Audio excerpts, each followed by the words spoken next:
from Commerce Hall and we are back with the video Cooperative Society. ये नया topic है इस chapter का जो कि है कोऑपरेटिव सोसाइटी। ये फोर्थ फॉर्म ऑफ ऑर्गेनाइजेशन है जो कि एक वॉलेंटियर ऑर्गेनाइजेशन होती है और इसमें मेंबर्स के इकोनॉमिक इंटरेस्ट और कॉमन इंटरेस्ट का ध्यान दिया जाता है और it is compulsory to register this types of cooperative society under the cooperative society act 1912। हमने इससे पहले डिफरेंट फॉर्म्स ऑफ ऑर्गेनाइजेशन पढ़े हैं, जैसे कि सोल प्रोप्राइटरशिप, जिसमें एक इंडिविजुअल अपने बिजनेस को स्टार्ट कर सकता है और वो होली सोली उस बिजनेस को मैनेज करता है। सेकेंड टाइम हमने पढ़ा था joint Hindu business family, joint Hindu family business, जिसमें कि हेरिडिटरी बिजनेस को वो कंटिन्यू किस तरीके से करते हैं उसके बारे में पढ़ा था। थर्ड टाइप की जो हमने फॉर्म पढ़ा था वो पढ़ा था पार्टनरशिप फॉर्म, जिसमें डिफरेंट पार्टनर्स म्यूचुअल कंसेंट से एक पार्टनरशिप फॉर्म बनाते हैं और उसके ऑब्जेक्टिव्स और जो उसकी मेन मोटिव होता है वो होता है अपनी कंपनी को कलेक्टिवली चलाना और उनको हाईएस्ट प्रॉफिट तक ले जाना। अब फोर्थ टाइप की जो फॉर्म ऑफ ऑर्गेनाइजेशन है वो है कोऑपरेटिव सोसाइटी। इसमें डिफरेंट मेंबर्स, कोई भी मेंबर फ्री है इसको ज्वाइन करने के लिए या इसको छोड़ने के लिए, और इसमें कोई मिनिमम रिक्वायरमेंट नहीं है कंट्रीब्यूशन की। जितनी जितनी आपकी इन्वेस्टमेंट होती है उतनी उतनी इन्वेस्ट करके आप वॉलेंटरली इसमें एंटर कर सकते हो और ये एक सोसाइटी के रूप में आती है। तो चलिए समझते हैं कोऑपरेटिव सोसाइटी।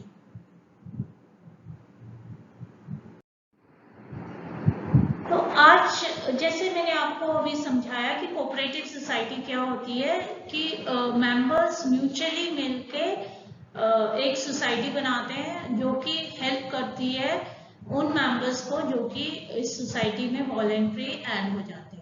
तो इसके फीचर्स पढ़ेंगे, फीचर्स ऑफ कोऑपरेटिव सोसाइटी, जो कि फर्स्ट फीचर है वॉलेंटियर मेंबरशिप। इसका मतलब ये है कि कोई भी एक इंसान है वो इसका मेंबर बन सकता है और वो फ्री है इसको ज्वाइन करने में, और वो जब भी चाहे इस कोऑपरेटिव सोसाइटी को छोड़ सकता है। इसमें कोई भी कंपल्शन नहीं है ज्वाइन करने के लिए और एग्जिट करने के लिए। लेकिन प्रोसीजर के अकॉर्डिंगली अगर आपको कोऑपरेटिव सोसाइटी को छोड़ना है तो आप एक नोटिस दे सकते हैं अपने कोऑपरेटिव सोसाइटी मेंबर्स को और आप बता सकते हैं कि हम ये कोऑपरेटिव सोसाइटी छोड़ना चाहते हैं। और इस सोसाइटी में मेंबरशिप जो है वो फ्री फॉर ऑल है और without discrimination of religion, caste or gender, any one member can become a cooperative member of this cooperative society. Next इसका फीचर है legal status. That means इस टाइप के जो ऑर्गेनाइजेशन होते हैं cooperative society, it is compulsory to register this cooperative society. इसीलिए जब ये कंपल्शन होती है रजिस्ट्रेशन की तो इसको एक सेपरेट लीगल एंटिटी मिल जाती है और जो भी मेंबर्स हैं चाहे वो एंटर करें या एग्जिस्ट करें इस कोऑपरेटिव सोसाइटी पे, उसका कोई असर नहीं दिखता है क्योंकि इसकी सेपरेट लीगल एंटिटी होती है। इसलिए या कोई नया मेंबर आए या कोई पुराना मेंबर इसको छोड़ के जाए, ये कोऑपरेटिव सोसाइटी चलती है। नेक्स्ट फीचर है लिमिटेड लायबिलिटी।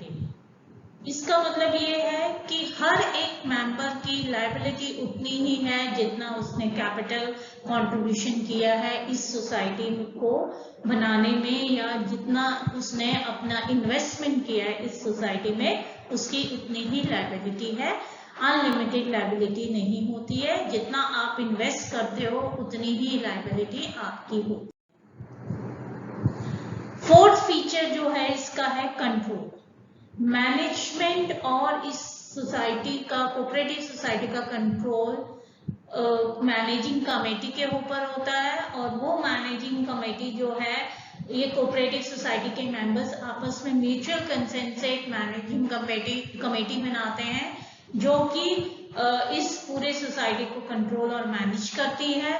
और यहाँ पर हर मेंबर का एक ही वोट माना जाता है, और every member is free to vote and he has a right to vote for this cooperative society. Next feature है सर्विस मोटिव। सर्विस मोटिव का क्या मतलब है? ये कोऑपरेटिव सोसाइटी इसलिए बनाई जाती है कि जो इसके मेंबर्स हैं उनको बेस्ट क्वालिटी के गुड्स चीपर रेट पे प्रोवाइड किए जाएं, और इनका जो मेन मोटिव होता है वो म्यूचुअल हेल्प होता है और वेलफेयर ऑफ द मेंबर्स होता है, जो कि इस सोसाइटी की कोऑपरेटिव सोसाइटी के मेंबर्स होते हैं। और it has the main aim to serve its member and not to maximize the profit. तो मेन मोटिव क्या है? प्रॉफिट नहीं कमाना, लेकिन जो मेंबर्स कोऑपरेटिव सोसाइटी के मेंबर्स हैं उनको मैक्सिमम हेल्प करना, उनके वेलफेयर के लिए काम करना। अब हम पढ़ेंगे मेरिट्स ऑफ कोऑपरेटिव सोसाइटी। तो सबसे पहले मेरिट जो है वो है इक्वालिटी इन होल्डिंग स्टेटस। इसका मीनिंग ये है कि जो भी इस कोऑपरेटिव सोसाइटी के मेंबर्स होते हैं वो इस प्रिंसिपल पे वर्क करती है, ये society, one man one vote, that is irrespective of capital contribution. आप चाहे जितना मर्जी इन्वेस्टमेंट कर रहे हो इस capital cooperative form of cooperative organization में, लेकिन आप एक ही वोट कर सकते हैं, एक इंसान की एक वोट ही मानी जाएगी। तो इससे हमें इक्वल राइट्स मिल जाते हैं वोटिंग। सेकंड जो इसका एडवांटेज है वो लिमिटेड लायबिलिटी है, क्योंकि इसमें जो लायबिलिटी है वो उतनी ही होती है हर एक मेंबर की जितनी उसने कैपिटल में कंट्रीब्यूशन की है। इसलिए जो मेंबर्स के पर्सनल एसेट्स हैं वो सेफ हो जाते हैं। अगर हमने किसी का जो बिजनेस डेट है वो रीपे करना है, इसमें उसके जो पर्सनल एसेट्स हैं वो सेफ रहते हैं, क्योंकि लायबिलिटी उतनी ही होती है जितनी की हमने कैपिटल में कंट्रीब्यूशन की। थर्ड इसका जो फीचर है या एडवांटेज है वो है due to registration of separate legal entity, it is not affected by the death or insolvency of any of its member. इसका मीनिंग यही है कि कोऑपरेटिव सोसाइटी का सबसे मेन ऑब्जेक्टिव या एडवांटेज क्या है? इसकी जो स्टेबिलिटी है वो हमेशा एग्जिस्ट करती है, irrespective of death of any partner या इंसॉल्वेंसी ऑफ एनी पार्टनर। ये जो काइंड ऑफ ऑर्गेनाइजेशन है ये आगे चलती रहती है, ये डिसकंटिन्यू नहीं होती है, क्योंकि ये कोऑपरेटिव सोसाइटी की एक सेपरेट लीगल एंटिटी होती है, इसकी रजिस्ट्रेशन कंपल्सरी होती है, इसीलिए इसकी जो स्टेबिलिटी है वो बनी रहती है। फोर्थ एडवांटेज है इकोनॉमी इन ऑपरेशंस। क्योंकि इन कोऑपरेटिव सोसाइटीज में मिडल मैन को हम बीच में से हटा देते हैं और अपने मेंबर्स के लिए वॉलेंट्री सर्विसेज प्रोवाइड करते हैं। हम डायरेक्टली मैन्युफैक्चर से प्रोडक्ट्स को खरीदते हैं और अपने मेंबर्स को सप्लाई करते हैं, और मिडल मैन जो होता है उसको बीच में से हटा देते हैं। इसलिए ये जो this kind of organization is very beneficial for the members of this society. Next इसका एडवांटेज ये है क्योंकि गवर्नमेंट के अंडर ये रजिस्टर होती है, इसलिए गवर्नमेंट जो एड्स हैं वो कोऑपरेटिव सोसाइटी को मिलती हैं। इनको चीपर रेट पे लोन मिलता है, सब्सिडीज मिलती है, और इनके जो टैक्सेस होते हैं वो भी बाकी ऑर्गेनाइजेशन से जो इन्होंने टैक्स पे करना होता है वो भी लेस होता है, और गवर्नमेंट की इनको फुल सपोर्ट होती है कोऑपरेटिव सोसाइटीज। नेक्स्ट इसका फीचर है एज ऑफ फॉर्मेशन, या इसका मतलब ये है कि इनको बनाना, इस टाइप ऑफ ऑर्गेनाइजेशन को बनाना बहुत इजी है।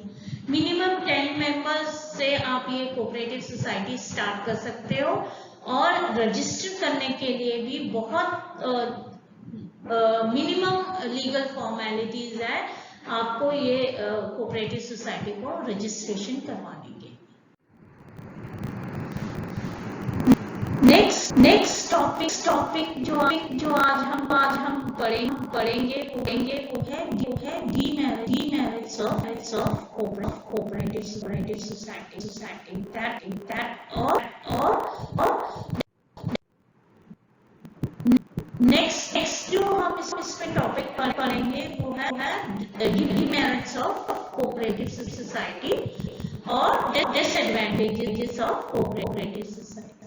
सबसे बड़ा जो डिसएडवांटेज वो ये इसमें है वो है इसमें लिमिटेड रिसोर्सेज होते हैं, क्योंकि जो कोऑपरेटिव सोसाइटी के मेंबर्स हैं वो अपने जितना वो कंट्रीब्यूशन कर सकते हैं उतना ही कैपिटल कंट्रीब्यूशन करते हैं, और इससे जो रिसोर्सेज हैं वो लिमिटेड हो जाती है।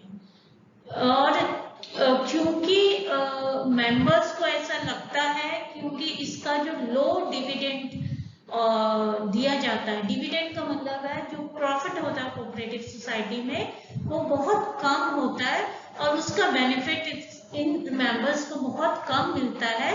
इसलिए तो ये जो कोऑपरेटिव सोसाइटी के रिसोर्सेज हैं वो बहुत कम हो जाती है। लोगों के पास जितना इन्वेस्टमेंट करने के लिए पैसा होता है उतना ही वो इन्वेस्ट करते हैं। इसमें कोई लिमिट नहीं रखी गई है, आपके पास मिनिमम जितना भी पैसा है आप उतना पैसा लगा के इस सोसाइटी के मेंबर बन सकते हैं। सेकंड जो इसका डिसएडवांटेज है वो है इनएफिशिएंट मैनेजमेंट, क्योंकि कोऑपरेटिव सोसाइटी मैनेज और कंट्रोल होती है अपने ही मेंबर्स से जो कि इलेक्ट किए जाते हैं जो म्यूचुअल कंसेंट से। और ये जो मेंबर्स होते हैं ये जरूरी नहीं है ये कॉम्पिटेंट हो या एक्सपीरियंस हो, इनको कोई मैनेजरियल एक्सपीरियंस हो या नहीं हो ये कोई जरूरी नहीं है। और ये सोसाइटी के पास इतना फंड नहीं होता है कि ये किसी एक्सपर्ट को अपने या एक्सपीरियंस पीपल को अपने यहाँ काम करने के लिए रख लें, क्योंकि इनके पास इतना पैसा नहीं होता है कि वो हाई सैलरीज को पे कर सके। थर्ड जो इसका डिसएडवांटेज है वो है लैक ऑफ सीक्रेसी।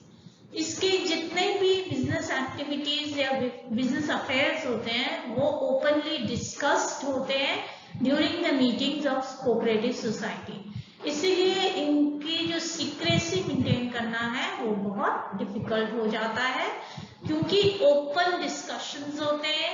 इसलिए कई बार ऐसा होता है जो सीक्रेट्स हैं वो मेंबर्स घर जाके भी डिस्कस करते हैं या अपने फ्रेंड्स से या रिलेटिव से डिस्कस करते हैं, तो ये जो सीक्रेसी है ये मेंटेन करना बहुत मुश्किल हो जाता है इन टाइप्स की ऑर्गेनाइजेशन।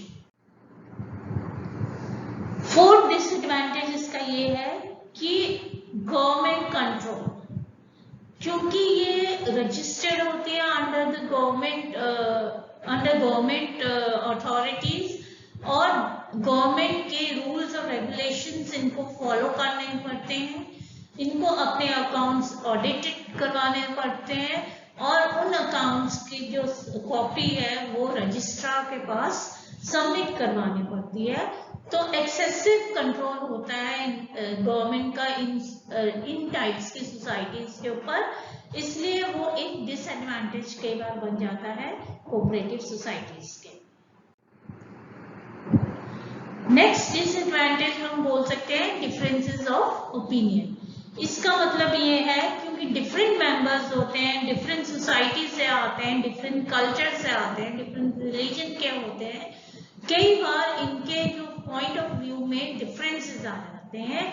जब ये मीटिंग कर रहे होते हैं, किसी पॉइंट पे डिस्कस कर रहे होते हैं, उस समय इनका जो व्यू पॉइंट है वो डिफरेंट होता है। कई मेंबर्स एग्री करते हैं और कई मेंबर्स नहीं एग्री करते हैं।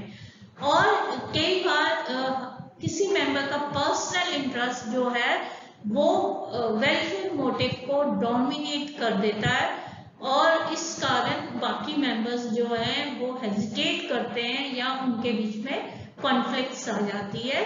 इसलिए we can say there can arise a difference between opinion between the members of the cooperative society.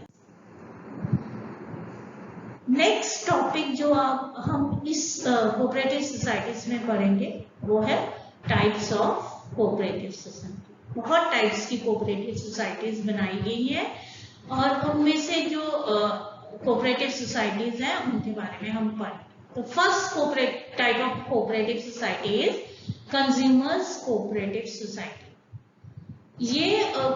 ये इस टाइप की कोऑपरेटिव सोसाइटीज है जो कि कंज्यूमर के बेनिफिट्स के लिए, इंटरेस्ट के लिए काम करती है। ये मिडिल मैन को बीच में से हटा देती है और ये इस टाइप की कोऑपरेटिव सोसाइटी डायरेक्ट लिंक करती है प्रोड्यूसर्स या होलसेलर्स के साथ। और वो ये जो कंज्यूमर कोऑपरेटिव सोसाइटीज है ये डायरेक्टली मैन्युफैक्चरर से या होलसेलर से गुड प्रोडक्ट्स को खरीदते हैं और आगे अपने कोऑपरेटिव सोसाइटी मेंबर्स को सेल करते हैं एट अ रीजनेबल प्राइस। तो इनका main motive, consumer cooperative society का मेन मोटिव होता है अपने कंज्यूमर्स को बेस्ट क्वालिटी का गुड देना at a cheaper rate by eliminating the middle man between manufacturers and the consumers. Second type की जो कोऑपरेटिव सोसाइटीज होती हैं वो है प्रोड्यूसर्स कोऑपरेटिव सोसाइटी। ये इस टाइप की कोऑपरेटिव सोसाइटी जो छोटे छोटे प्रोड्यूसर्स होते हैं जो इजीली अपने प्रोडक्ट्स को या प्रोडक्शन को हैंडल नहीं कर सकते हैं या उनको प्रॉब्लम आती है मार्केटिंग में, ये प्रोड्यूसर्स कोऑपरेटिव सोसाइटीज जो है उनको हेल्प करती है रॉ मटेरियल्स में खरीदने के लिए, टूल्स और इक्विपमेंट्स खरीदने के लिए। और ये अपने जो इस प्रोड्यूसर कोऑपरेटिव सोसाइटी के मेंबर्स बनते हैं, ये सोसाइटी उनको हेल्प करती है रीजनेबल प्राइसेस पे उनकी मशीनरी, उनके इक्विपमेंट, उनको रॉ मटेरियल रीजनेबल प्राइसेस पे उनको बाय करने में ये हेल्प करती है और उनको मार्केटिंग करने में भी हेल्प करती है। नेक्स्ट टाइप की कोऑपरेटिव सोसाइटी जो है वो है मार्केटिंग कोऑपरेटिव सोसाइटी। ये डिफरेंट मार्केटिंग फंक्शंस जो होते हैं एक बिजनेस में, जैसे कि ट्रांसपोर्टेशन हो गया, वेयर हाउसिंग हो गया, पैकेजिंग हो गया, ग्रेडिंग, मार्केटिंग रिसर्च, ये सारी एक्टिविटीज में हेल्प करते हैं एक बिजनेसमैन को। और जो इस मार्केटिंग कोऑपरेटिव सोसाइटी के मेंबर्स हैं उनको ये हेल्प करते हैं अपने प्रोडक्ट्स को ट्रांसपोर्ट करने के लिए। अगर उनका प्रोडक्ट बल्क में बन जाता है उनको वेयर हाउस प्रोवाइड करते हैं, उनको ग्रेडिंग, पैकेजिंग में हेल्प करते हैं और मार्केट रिसर्च में भी हेल्प करते हैं। और ये इसमें जो होता है डिफरेंट मेंबर्स इकट्ठे होके अपने गुड्स को इन मार्केटिंग कोऑपरेटिव सोसाइटी में पुल आउट करते हैं और ये मार्केटिंग सोसाइटी उनको उनके गुड्स को आगे कंज्यूमर तक पहुंचा के उनको बहुत रीजनेबल प्राइसेस पे उनको आगे तक पहुंचाते हैं, कंज्यूमर तक पहुंचाती है और उनको बहुत अच्छा पैसा इसमें इन मेंबर्स को मिलता है। Next type of cooperative society है फार्मर्स कोऑपरेटिव सोसाइटी। ये कोऑपरेटिव सोसाइटीज उन फार्मर्स के लिए जो कि बहुत छोटे छोटे फार्मर्स हैं, वो इकट्ठे होके अपनी लैंड को और अपने प्रोड्यूस को कलेक्टिवली कल्टीवेट करते हैं और ये इन सोसाइटीज में वो अपने प्रोडक्ट को पहुंचाते हैं और ये जो फार्मर्स कोऑपरेटिव सोसाइटी है, इनके जो मेंबर्स हैं उनको ये सोसाइटी क्वालिटी सीड्स प्रोवाइड करती है, फर्टिलाइजर्स प्रोवाइड करती है, मशीनरीज, मॉडर्न टेक्निक और उनकी किस तरीके से यूजेस होता है, कल्टीवेशन ऑफ क्रॉप के बारे में बताती है। और उनको ये जो छोटे फार्मर्स होते हैं उनको हेल्प करते हैं लार्ज स्केल के प्रोडक्शन या कल्टीवेशन को करने के लिए। तो जो फिफ्थ टाइप की कोऑपरेटिव सोसाइटी है वो है क्रेडिट कोऑपरेटिव सोसाइटी। ये जो सोसाइटी होती है ये अपने मेंबर्स को प्रोटेक्ट करती है मनी लेंडर्स के एक्सप्लॉयटेशन से। और जैसे जो पहले मनी लेंडर्स से क्रेडिट लेते थे तो मनी लेंडर्स जो होते थे वो अपने मन मुताबिक इंटरेस्ट चार्ज करते थे उस लोन के ऊपर जो कि वो लोगों को देते थे। अब जो इस कोऑपरेटिव सोसाइटी के मेंबर्स हैं वो मेंबर्स इस एक्सप्लॉयटेशन से बच जाते हैं और जो कि मेंबर्स इसमें मेंबरशिप लेते हैं उनको कम रेट ऑफ इंटरेस्ट पे अपने लोन्स को मिल जाते हैं। और ये सोसाइटीज हेल्प करती है ज़्यादा से ज़्यादा लोगों को लोन्स को दिलवाने के लिए लो इंटरेस्ट रेट पे। जो लास्ट टाइप की कोऑपरेटिव सोसाइटी है वो है कोऑपरेटिव हाउसिंग सोसाइटी। इस टाइप की जो हाउसिंग सोसाइटीज होती हैं उनका मेन एम क्या है, जो लोग इस हाउसिंग सोसाइटी के मेंबर्स होते हैं उनको लिमिटेड मीन्स या लिमिटेड इनकम में एट रीजनेबल प्राइसेस वो उनको घर दिलवाने में हेल्प करते हैं और छोटे छोटे इंस्टॉलमेंट्स में जितना कि इनके मेंबर्स पे कर सके उसके अकॉर्डिंगली ये उनको हेल्प करते हैं वो घर को लेने के लिए। That's all with the topic cooperative society. I hope आप सबको ये समझ में आ गया होगा और अगर कोई डाउट है या डिफिकल्टी है तो आप कमेंट बॉक्स में जाके लिख सकते हैं, मैं वो डाउट्स क्लियर करने की कोशिश करूंगी। I hope you like the video. Please इससे लाइक जरूर कीजिए और इस चैनल को सब्सक्राइब जरूर कीजिए। We will be back with the next topic very soon.